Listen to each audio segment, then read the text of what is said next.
Россия соврала, вот это специально. Ну, вот от Киева это идет, ну и западная пресса пишет, и российские оппозиционеры тоже об этом Во-первых, пишут. мы не знаем, Александр, какими средствами они уничтожались.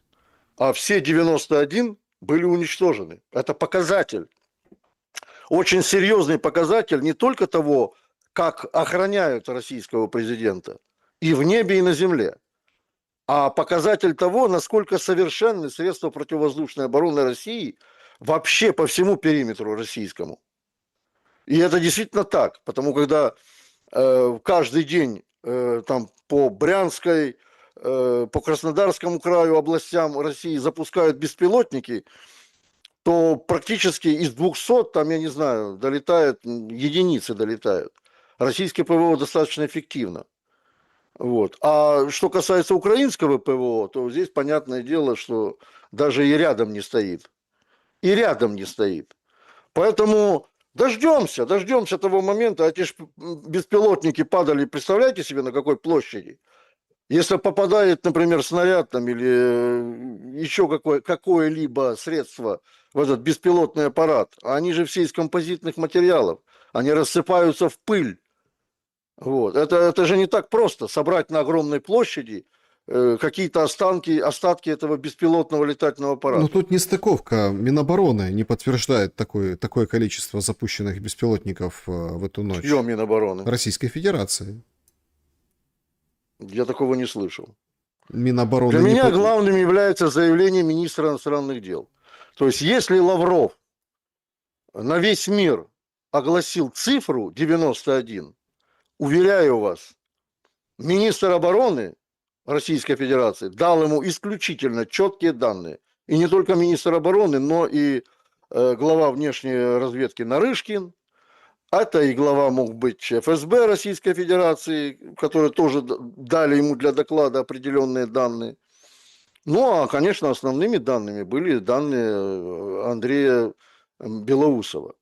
Вот. Поэтому для меня это исходником является, а не то, что пишет какая-то желтая газетенка, типа «Страна ЮА», понимаете, там, или еще какие-то другие источники. Надо отталкиваться, скажем так, из тех источников, которые все-таки ближе к власти находятся, а тогда конкретно обсуждать уже тот или иной вопрос.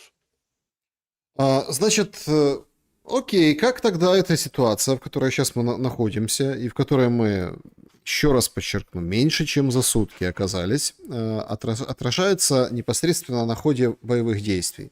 Я, конечно, понимаю, что у людей, возможно, такое предновогоднее настроение, люди действительно будут желать мира пуще прежнего, потому что ну, коллективно на Новый год чудо не произошло в Мар-а-Лаго, не случилось, да.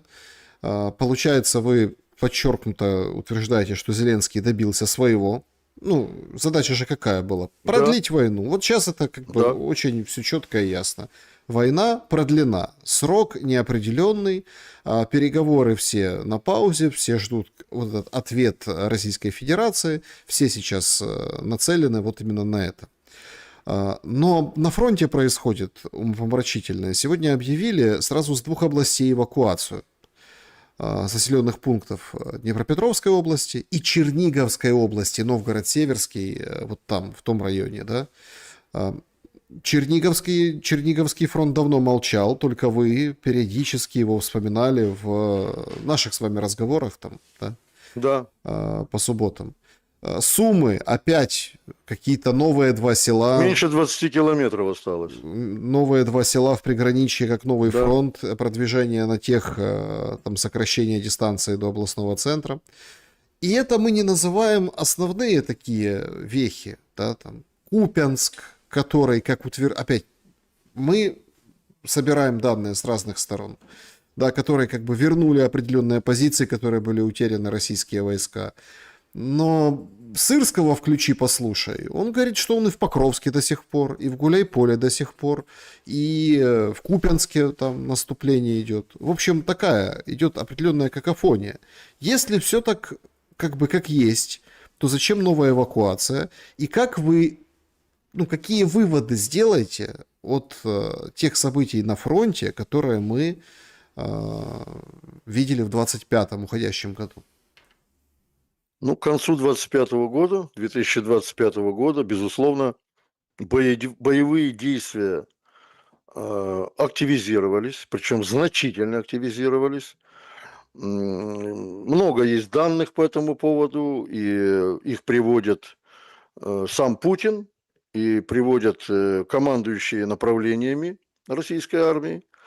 Вот, что интересно, что всевозможные командиры и командующие украинской армии вообще об этом молчат.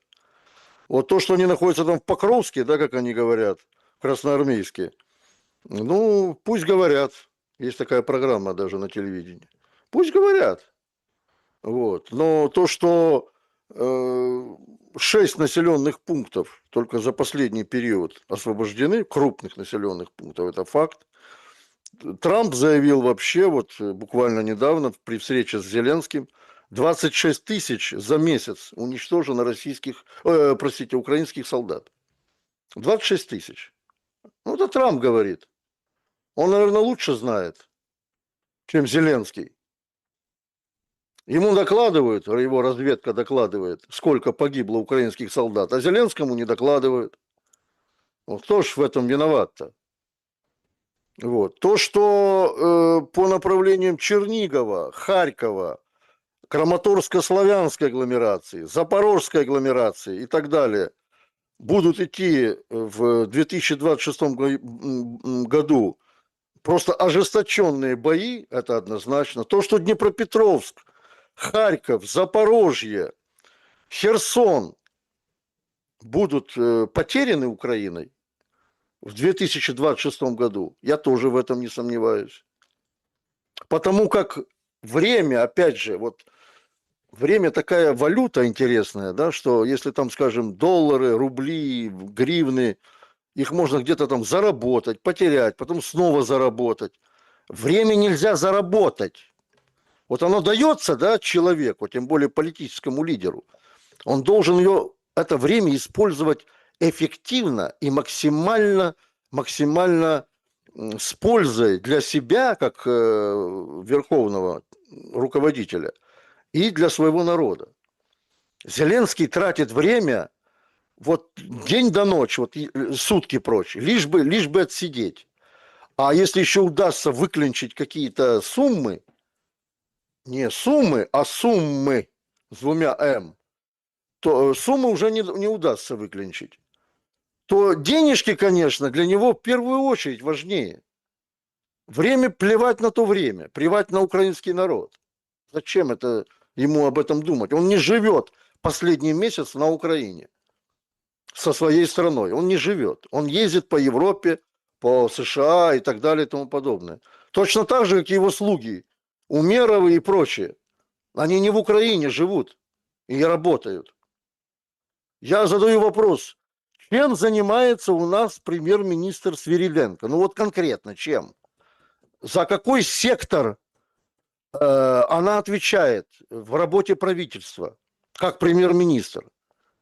Что она сегодня, с кем она сегодня говорила, из каких министров? Где это в средствах... Я тщательнейшим образом просматриваю средства массовой информации Украины, нигде, ни словом, ни полсловом. А в основном, конечно, только о Зеленском, ну, конечно. А Свириденко вообще ни слова не говорят. Это премьер-министр страны. Чем она занимается? Нет, подождите, она занимается, она теняет всю эту историю с мобилизацией, теперь ТЦК в каждом селе. А это входит в обязанности премьер-министра? Ну, вообще-то да. Вообще-то премьер-министр всегда отвечает прежде всего за экономику, стабильную торговлю внешнюю, финансы и промышленность. Вот это вотчина премьер-министра. Ну скажите мне, кто в Европе из премьер-министров занимается вооруженными силами? Это не его задача. Но, тем не менее, она занимается ТЦК. Ну это популизм чистой воды. Она ровно столько занимается ТЦК, сколько я, например, занимался бы синагогой. Не занимается на ТЦК. Это все популизм, Александр. Нет, Для ну того, чтобы, подождите, для того, стойте. чтобы быть значимым. Нет, давайте значимым. так. Нет, это не значимым. Это для того, чтобы Да. на девочку спихнуть вот эти непопулярные решения, понимаете? Это все это все четко видят и просчитали. А занимаются, и Мерц занимается вместе с Писториусом в Британии, Бундесвером, и в других местах. Все занимаются. Все это дело не в том, чем кто занимается. Дело в том, что какая-то ересь с мобилизацией происходит.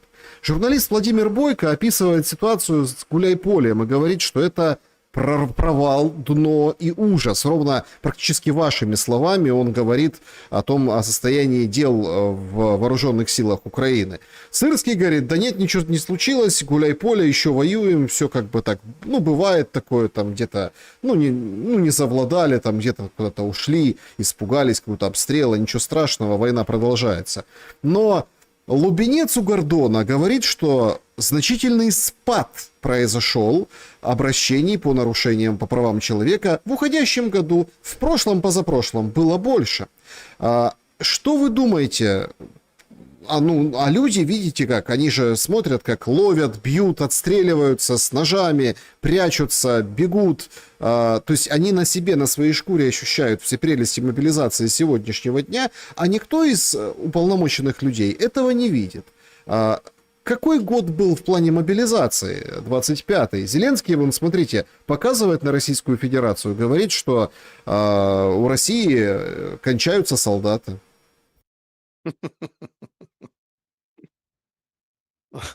Здесь очень хочется задать вопрос этому пересиденту. Знает ли он, сколько вообще сегодня составляет население Украины? И сколько составляет по площади 17 миллионов квадратных километров населения Российской Федерации? Вот интересно бы задать ему, конечно, этот вопрос. Я думаю, ответ может быть только один. Коровьи глаза и какие-то невнятные звуки с его стороны. Что касается мобилизации украинской, ну, давайте так. Она в полном провале, в абсолютном провале. Но на ее фоне, то, о чем я говорил тоже раньше, я не хвастаюсь, я просто, так сказать, просто не хочу лишний раз уже, так сказать, как попугай об этом долдычить. Существует партизанское движение. Вот мы дождались, потому как люди взялись за оружие и убивают ТЦКшников.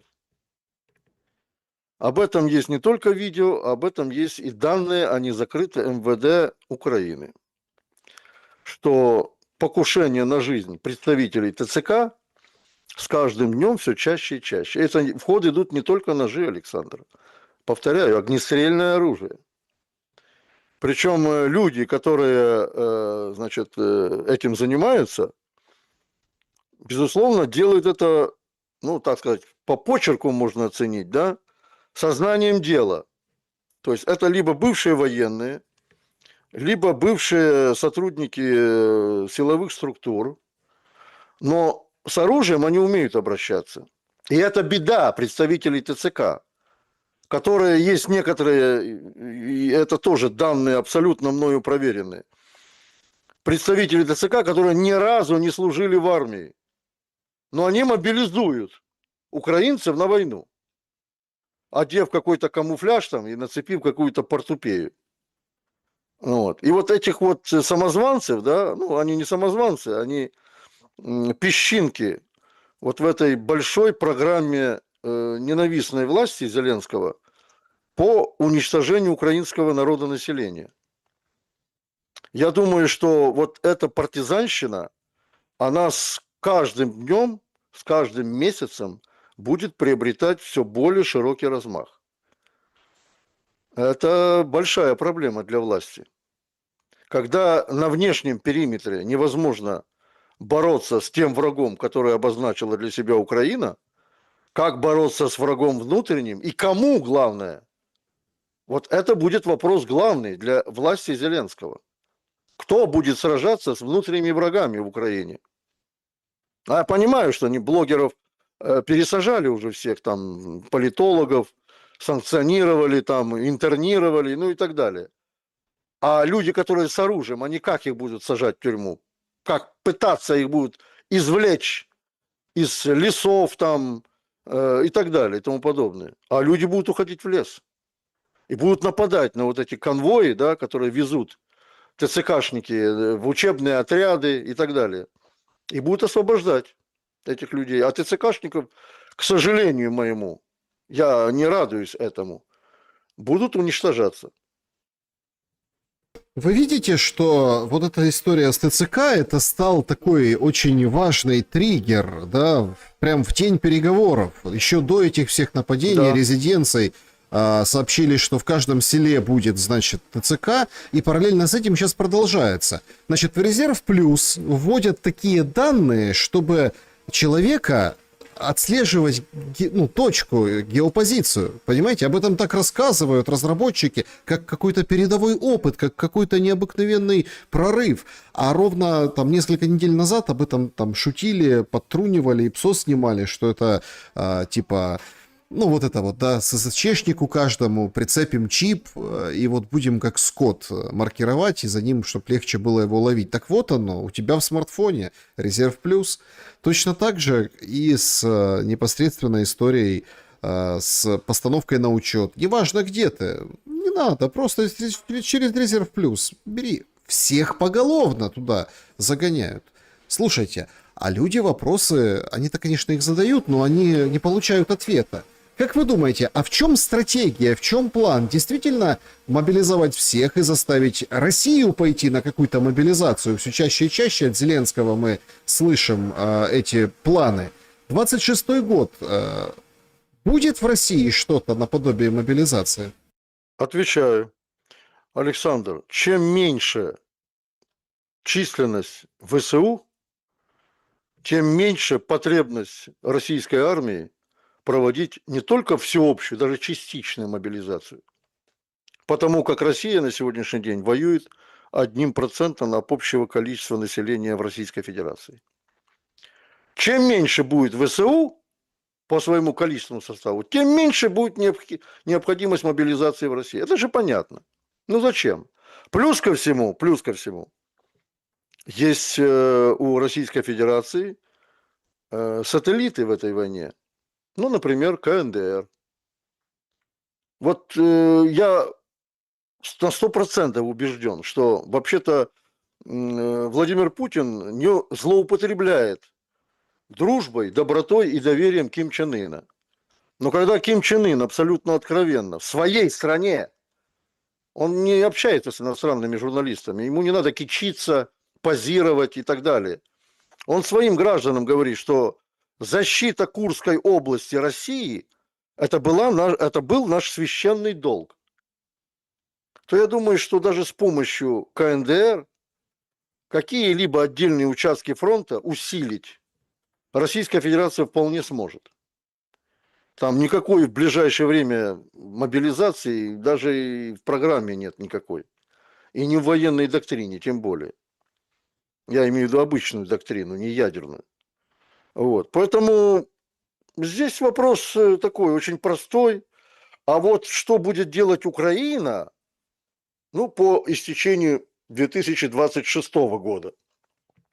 Вот тут очень интересно поразмышлять, не прогнозировать. Прогнозы вообще-то вещь такая идиотская. Я никогда не верю в прогнозы, кроме тех прогнозов, которые делал Владимир Вольфович Жириновский, конечно. А он действительно был талант в этом деле. Политический прогноз его, это, как правило, 99% в яблочко. И мы сейчас вспоминаем только о том, что предсказывал этот великий российский политик. Но что будет с Украиной к концу 2026 года, а особенно с населением, народом Украины, вот здесь, как говорится, даже в преддверии Нового года, да, новогодние ночи, просто-таки не хочется впадать в какие-то серьезные драматические рассуждения, но для украинского народа 26-й год ничего не принесет, кроме бед и горя. Ну, это факты. Беды, горе, значит, миграция, э, потеря жилья своего, дома своего отчего, потеря всего, что нажито было за последние десятилетия. Вот это будет, к сожалению, сопровождать украинских граждан. И в этом плане я говорил и говорю, что здесь уже, как говорится, каждый за себя. Украинцам сегодня никто не может помочь. Никто не может, за исключением тех европейских государств и российского государства, которые, и Беларуси, в том числе Республики Беларусь, которые принимают украинских граждан как беженцев, как лиц временно перемещенных. И вот в этих государствах помощь украинцам оказывается. Внутри Украины помощи от государства ну никакой не предвидится абсолютно. И вот это больше всего печалит, потому как на Украине ведь остались не только одни мужики, которые как баранов можно запихивать в бусы и отвозить на передовую. Там есть женщины, дети, инвалиды. Инвалидов море. Море. А по истечении времени, с прошедшего времени, по истечении вот определенных потерь, боевых действий, инвалиды войны просто ну, кишмя кишит. И помогать им никто не собирается. Люди выживают как могут. Будет ли война России с Европой, как вы думаете? Но опять же, это мое личное мнение. Пока что и Европа, и Россия стоят на пороге такой войны. Стоят на пороге этой войны, и Европа делает все, я подчеркиваю, возможное, чтобы эту войну спровоцировать. Я не понимаю, правда, для чего? Вот для чего? Ведь есть же и прекрасный исторический опыт, многовековой, что, и об этом, кстати, говорят известные политики в Европе, что Россию невозможно победить. Даже если какой-то был сиюминутный успех в победе над Россией, она потом восстает, объединяется. Самое главное, вот, Александр, что меня действительно при изучении истории и военной истории в том числе всегда удивляло, насколько быстро русский народ могут объединяться между собой вне зависимости от национальности и вероисповедания. Во имя чего? Во имя победы над врагом, внешним врагом, который посягнет на независимость, на суверенитет России. Ну вот Но это, смотрите, я почему да, задаю этот вопрос, Юрий Анатольевич? Это важный момент.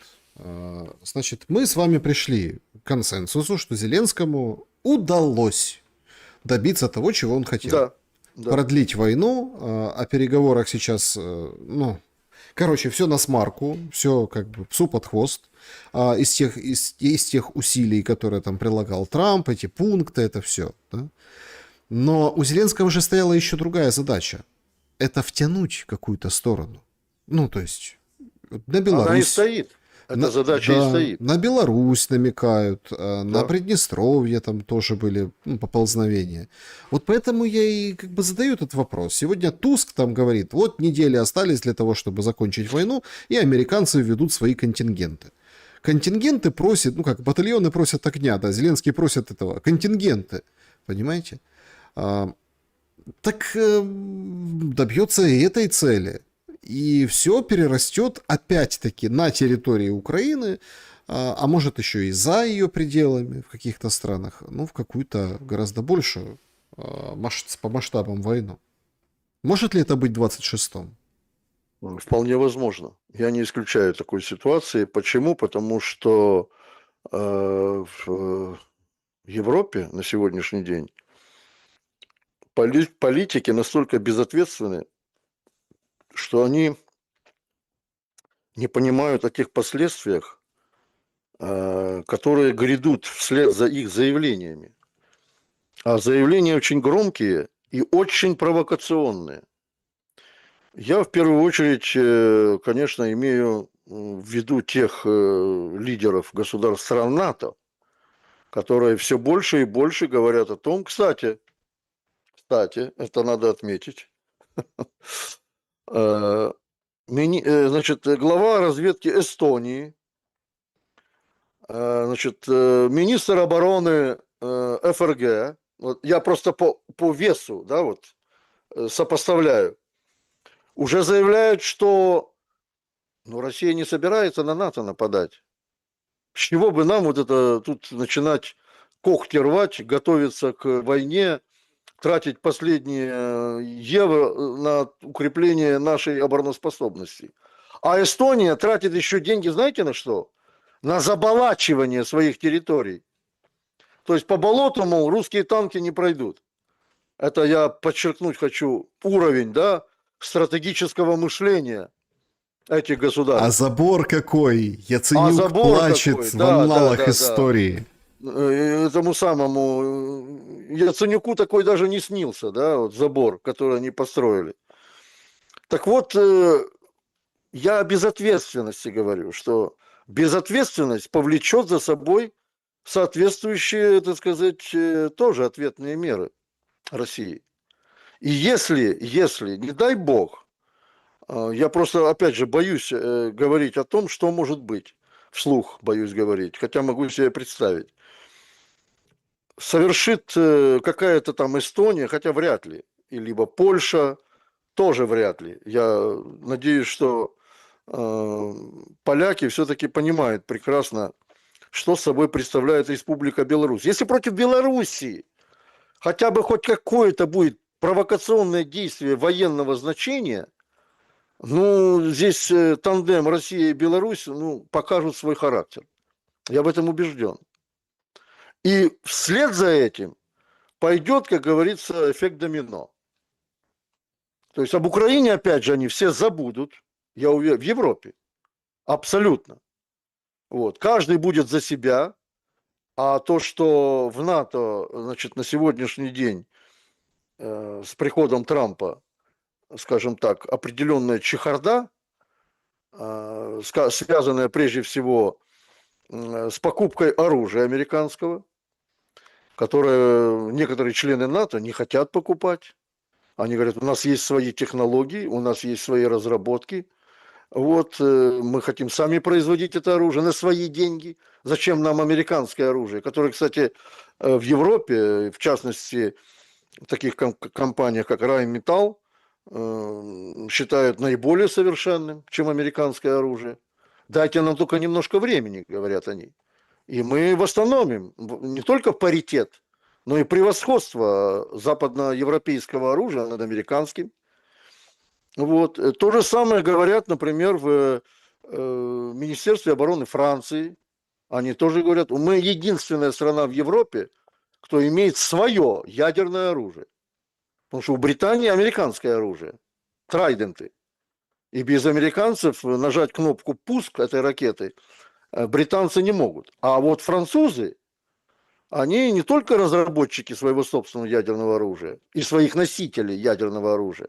У них есть свои космодромы, у них есть, где они испытывают всевозможные носители ядерного оружия, ракетную технику. Вот они тоже говорят, зачем нам покупать американское оружие? Еще главное для кого? Для Украины. То есть там есть определенный дисбаланс во мнениях. Вот. И каждый раз, когда Трамп заявляет о том, что из года в год, значит, вы будете платить больше в НАТО за эту безопасность, потому как бюджет сегодня НАТО на 3/4 состоит из американских денег, то, конечно, в дальнейшем Трамп или кто-либо другой, который будет после Трампа, это, скорее всего, будет Джей Ди Вэнс, я почему-то в этом уверен, вот, они в дальнейшем также будут напрягать Европу с тем, чтобы они раскошеливались, а не надеялись на то, что Соединенные Штаты в случае войны с Россией, Европы, будут ее защищать. Смотрите, сейчас как бы Кита Келлога уже нет. Он же лучшее ПВО, да? Кит Келлог, лучшее ПВО Да. для Киева. Зеленский анонсировал 3 числа советники с лидеров стран коалиции желающих собираются в Киеве. 3 числа, в субботу, вот сейчас. Значит, потом, говорят, встретятся лидеры коалиции желающих. Но с 31 на 1 или с 1 на 2, а там поди знай, анонсируют и уже готовят какой-то массовый удар. Понимаете, в чем как бы цинизм этой ситуации? Люди в Киеве, люди по стране, без света, люди, ну, действительно в тяжелейших условиях находятся. А вот эти шкуры будет защищать какой-то там гости какие-то, да, со стороны Европы. В надежде на то, что, ну, понятно, Россия же бить не будет, у нас такие гости приехали, представители разных стран. А защиту от ПВО, ну, ПВО, по Фрейду оговорка, извините, защита от ПВО получилась у меня. Бывает. Нет, ну, по Фрейду, потому что так это и выглядит. Ну, вот объективно. Много же ракет попадают ПВОшных. И сейчас уже как бы, ну, все это видят и понимают, снимают. Он мужика засудили за то, что он снял. Ой, а что снял? А он раскрыл местоположение. Все, местоположение раскрыл. Он говорит, ребята, вы ПВО пульнули, она там, ну, ничего не произошло и полетела дальше, ну, одним кадром. Не, говорит, это ты вот это на врага работаешь, вражина. Ну и, в общем, вот такая история, справедливость. А защита для этих энергообъектов и всего остального у нас же, ну, раскрадена, понимаете, разокран, все, нет ничего. Юрий Анатольевич, вот у меня такой финальный от меня вопрос, и пойдем к зрителям. Как вы думаете, коррупционная история украинской власти, вот она сейчас отойдет на второй план? Все будут ждать военных ответов, мощных вот этих вот вещей?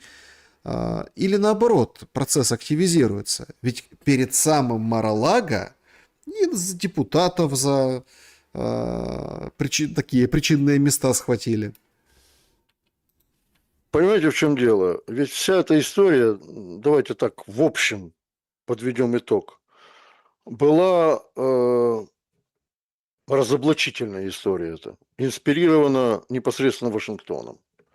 Для того, чтобы, значит, принудить Зеленского заниматься тем, чем захотел бы, чтобы он занимался, по мнению Дональда Трампа. Вот только для этого. Если бы Зеленский был, так сказать, более сговорчивым, никто бы про эту коррупцию не вспомнил, уверяю вас.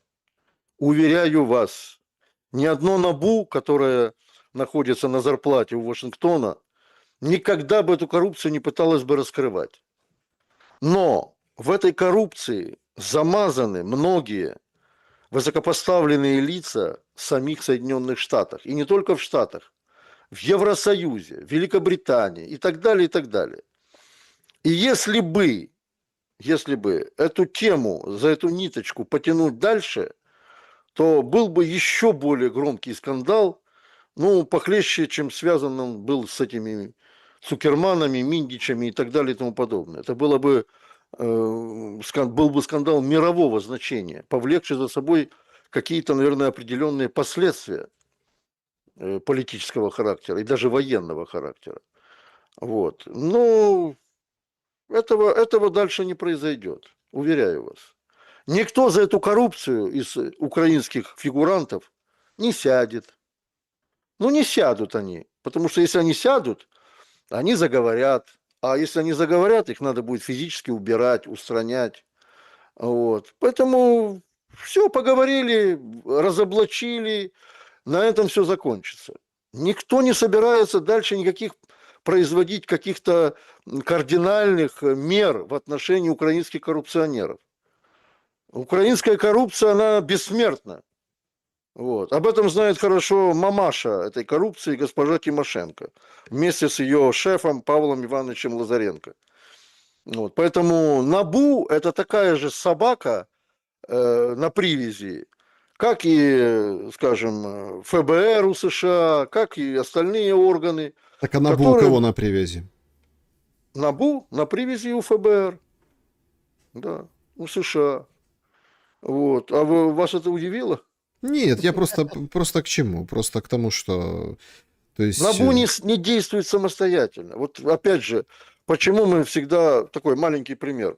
Почему мы возмущаемся, что Организация Объединенных Наций перестала на сегодняшний день выполнять какую-то функцию международного гаранта юридического, да? Вот. А потому что, опять же, все зашло в такой тупик, когда ранее, когда Лига наций преобразовывалась в ООН после Второй мировой войны, было очень много предложений. В какой стране делать штаб-квартиру НАТО? Эй, господи, опять заговариваюсь уже. Штаб-квартиру ООН. Вот. И было очень много вариантов. В нейтральных странах, там, в других странах, Азии даже, Латинской Америки. Вот. Но все-таки возобладал тот случай, когда решили делать штаб-квартиру ООН в Нью-Йорке. Ну, а раз так, то, естественно, финансово эта структура принадлежит уже на сегодняшний день целиком, на 100% принадлежит Соединенным Штатам Америки. Отсюда, как говорится, и выходной продукт тухлый. Потому что ООН сегодня не играет абсолютно никакой роли в международной политике. Ну, такая, вы знаете, штатная декорация на сцене, международной арене. Вот, не более того. Поэтому то же самое здесь и с этой коррупцией. Вот они поговорили, а тем более сейчас дела с вот этим ударом, да, на Валдая уже абсолютно отвлекла внимание всего мира от того, что творилось в коридорах украинской власти все эти 3,5 года, когда они бесцеремонно разворовывали все эти миллиарды. И не только разворовывали для себя, но и для чиновников США и Европы.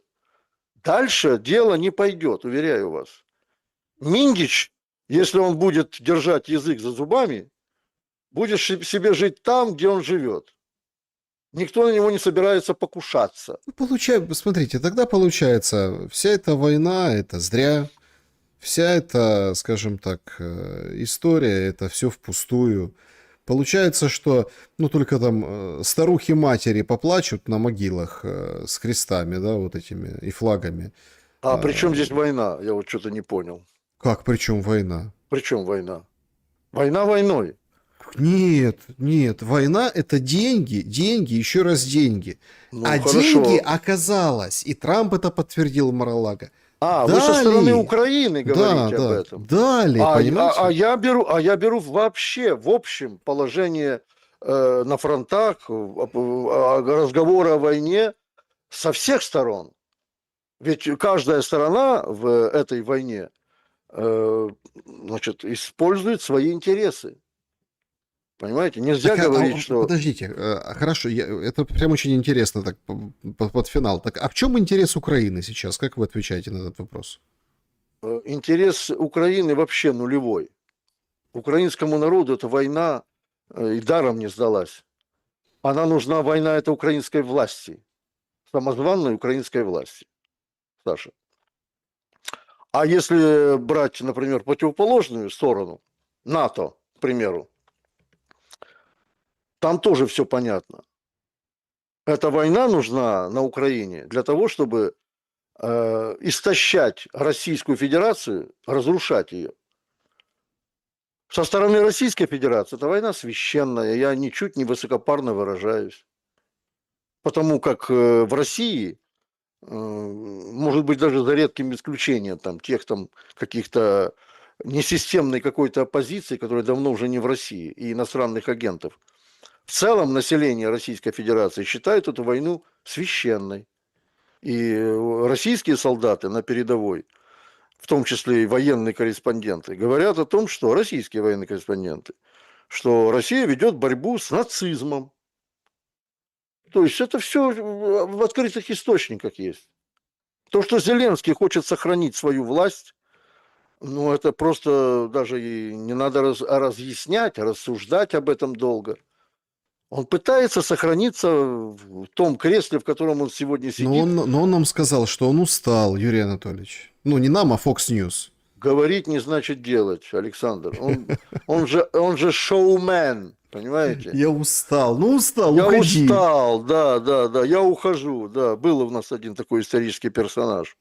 И он ушел. А Зеленский не собирается уходить. А Зеленский не уйдет. Он молод и глуп, вот в чем дело. Так, друзья, значит, давайте подведем итоги нашего сегодняшнего голосования. Всем большое спасибо, что лайки ставите. И с Новым годом поздравляете с наступающим. Был ли удар по резиденции Путина? 4% был, Зеленский не знал. Ну, не знал.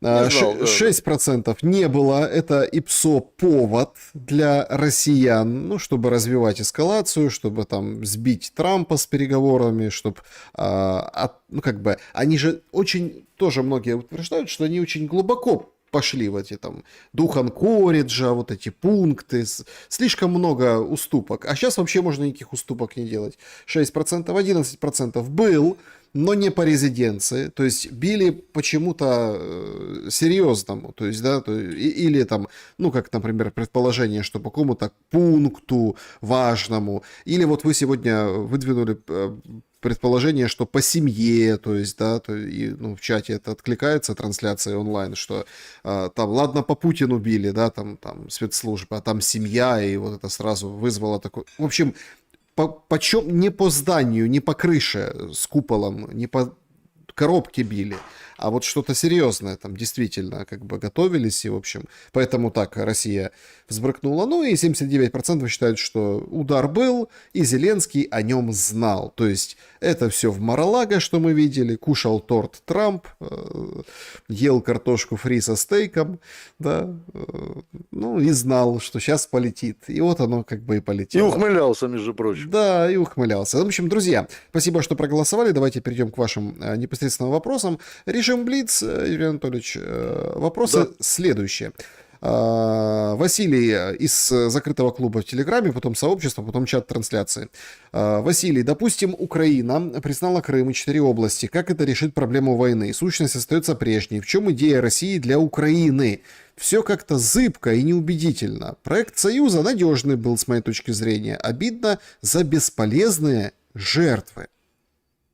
Ну, говорить наперед, в чем, так сказать, за, против и так далее, наверное, не стоит, потому как мы стоим сегодня на историческом переломе.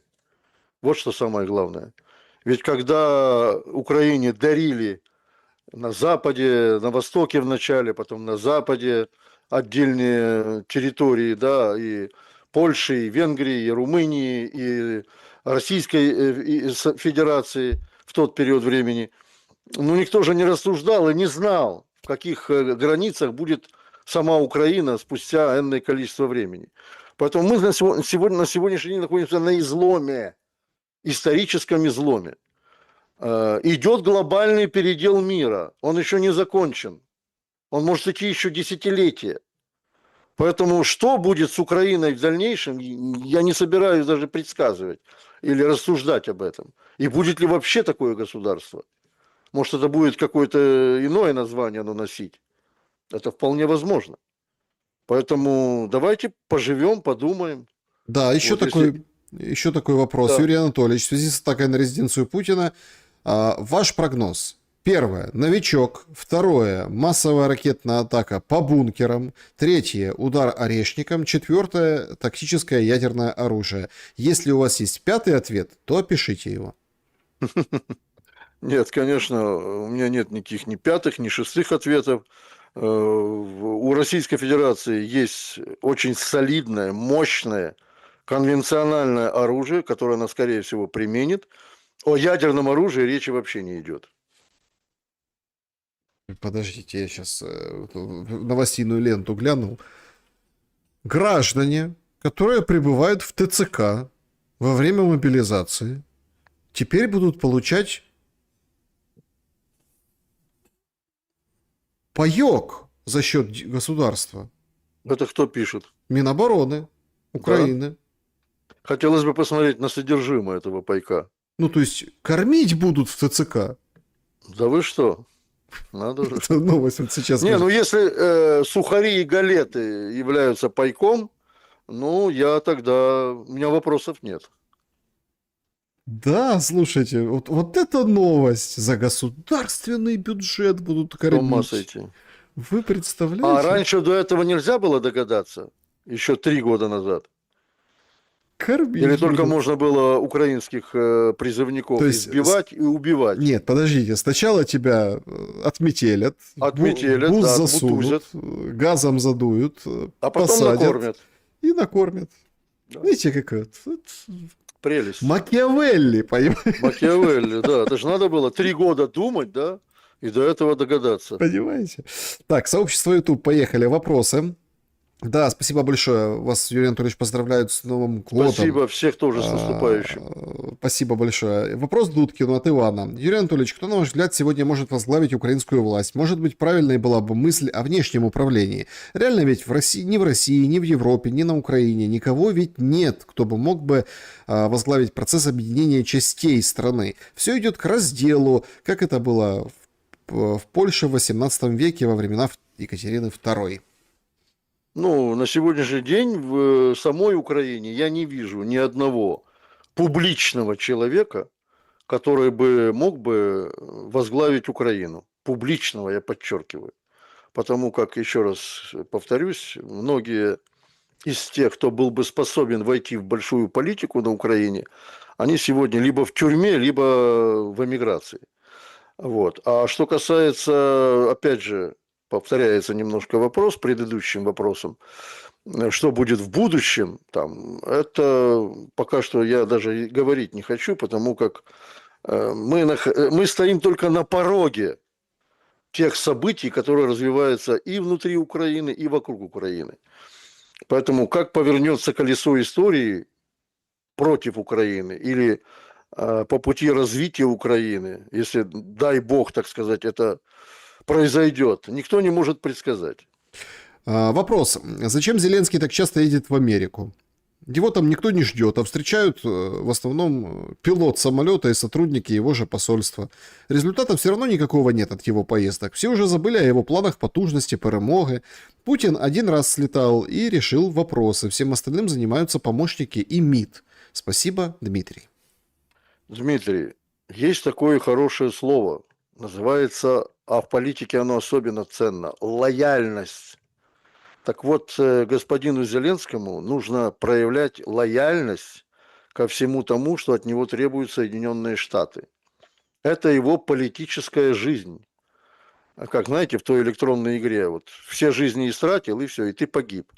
Зеленский, когда катается в Соединенные Штаты, он берет вот эти вот, хапает жизни себе, вот, по каким-то важным политическим вопросам, которые интересуют Соединенные Штаты, но не Украину. Поэтому он и будет туда ездить до тех пор, пока он будет для США интересен. Вы не забывайте, что Саддам Хусейн когда-то был тоже очень большим другом США. Значит, президент Ливии Муаммар Каддафи тоже был большим другом Запада. Но в один прекрасный момент, когда эти лидеры почувствовали, что они могут быть самостоятельными, их тут же убрали. С политической Олимпа их убрали. Вот и все. Поэтому Зеленскому нужно соблюдать лояльность к режиму США. Так, вопрос Дудкину. Неужели мне одному очевидно, что в 22 году, когда было известно о войне, Зеленский специально ничего не предпринял и не предпринимает сейчас? Без войны и президентства он просто шут и предатель обоих государств.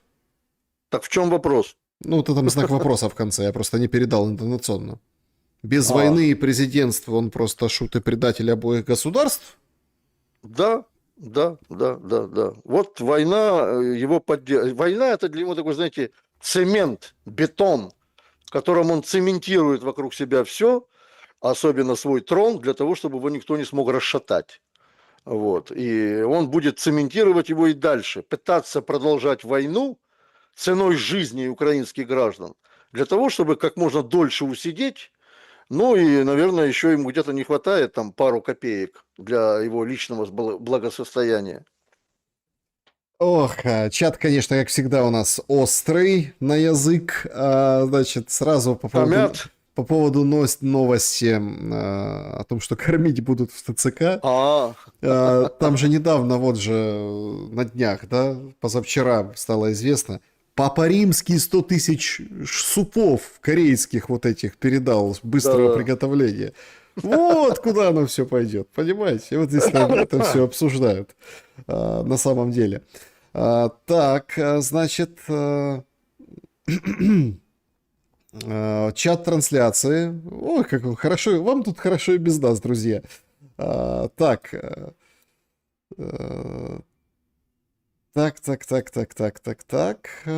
цифровое рабство в интернет по госуслугам, оплата лицом, рамки даже в туалете. Как вы к этому относитесь, спрашивают. Или как пользуетесь?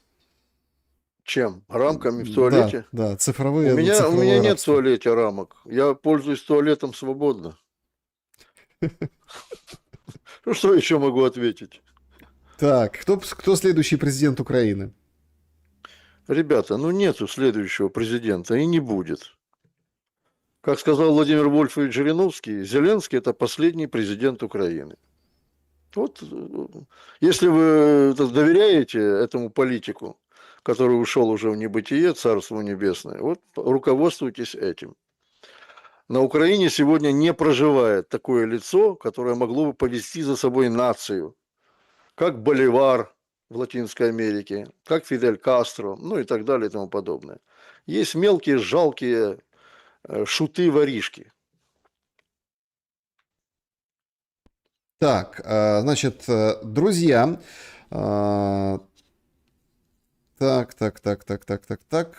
ракеты, тут пишут, по Киеву, сейчас вот это заиграла, как и станция, это,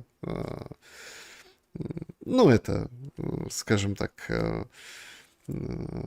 шумелка, да, сегодня там и ракеты по Киеву, и Лебединое Это я не озеро, слышал. радио судного дня, вот это вот. Да? Ну, вот это, скажем так, радиочастота. Об этом сегодня писали. Сегодня тихо. И почему ответа не слышно от России? Все ждали прям сегодня, нагнетают. Ребята, это вам нагнетают эти информационные каналы, все хотят как бы успеть. Да. На самом деле там все очень, да, УВБ-76, спасибо большое. На самом деле все будет очень и очень, ну, как бы тогда, когда нужно. Конечно, конечно.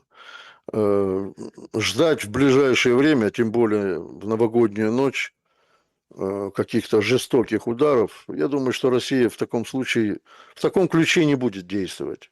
Все-таки и на Украине, и в России, и в Европе встречают Новый год.